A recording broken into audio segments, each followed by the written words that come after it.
कैसे हैं आप सभी? मैं आशा करती हूँ सभी लोग स्वस्थ और प्रसन्न होंगे।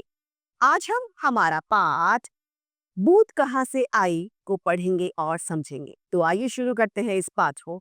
यह है पाठ 4, बूंद कहाँ से आई। पाठ में हम बारिश के बारे में जानेंगे। आइए शुरू करते हैं। आज सवेरे से ही मौसम बड़ा सुहावना था, यानी मौसम बहुत आज अच्छा था। सुहावना यानी मन को भाने वाला सुहावना। आकाश में छाए काले काले बादल रुई के गोलों की तरह उड़कर इधर उधर जा रहे थे। ठंडी ठंडी हवा चल रही थी। तभी 2-3 बार बिजली कड़की और रिमझिम बारिश होने लगी। मिट्टी की भीनी भीनी सुगंध आने लगी। सुगंध यानी अच्छी गंध जो होती है, अच्छी खुशबू जो होती है, वह सुगंध कहलाती है। आज रविवार की छुट्टी थी और वह अपने आंगन में खेल रहा था।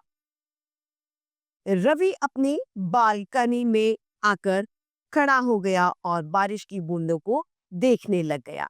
रवि नामक एक बच्चा है, वो बालकनी में आकर खड़ा हो जाता है। और बालकनी मतलब होता है छज्जा, जिससे हम बाहर झांक सकते हैं, वह स्थान बालकनी कहलाता है। और वो बारिश की बूंदों को देखता है। इतने में ही एक बड़ी सी बूंद रवि की बाह पर आकर गिरी। बाह यानी बाजू पर आकर गिर गई। मोती की तरह चमकती पानी की बूंद से रवि ने पूछा, अरे बूंद, तुम कहाँ से आए हो? बूंद झट से बोली, मैं आसमान से आई हूँ। रवि ने बड़े आश्चर्य से पूछा, आसमान से? वह कैसे? अब वो कहता है, तुम आसमान से कैसे आई हो? बड़ा अजीब बात है। बूंद ने कहा, हाँ, आसमान से मैं आई हूँ।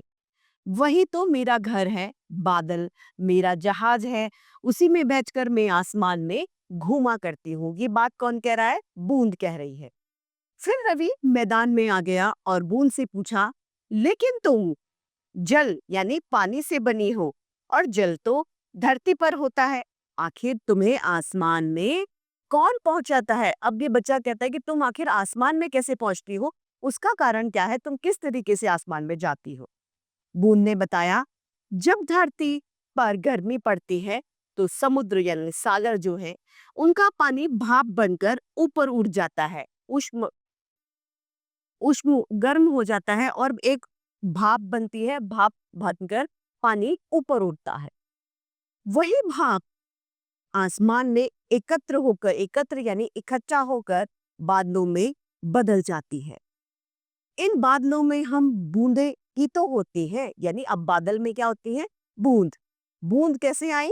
सागर में पानी होता है, अधिक गर्मी की वजह से क्या बनती है? भाप बनती है। भाप हल्की होने की वजह से ऊपर उड़ जाती है और इकट्ठा होकर बूंद का रूप ले लेती है।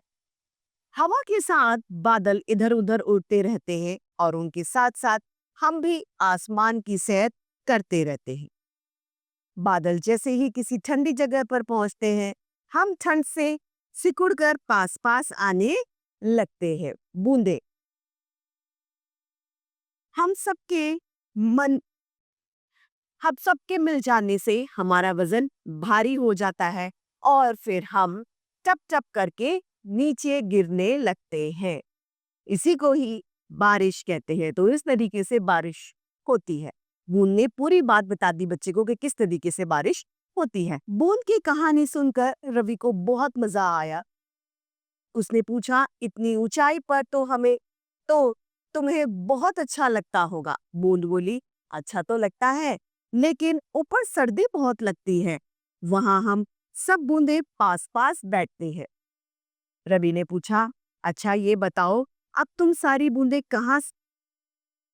यहाँ से कहाँ जाओगी? अब आखिर तुम्हारा अगला स्थान कौन सा होगा? रवि इससे पूछता है।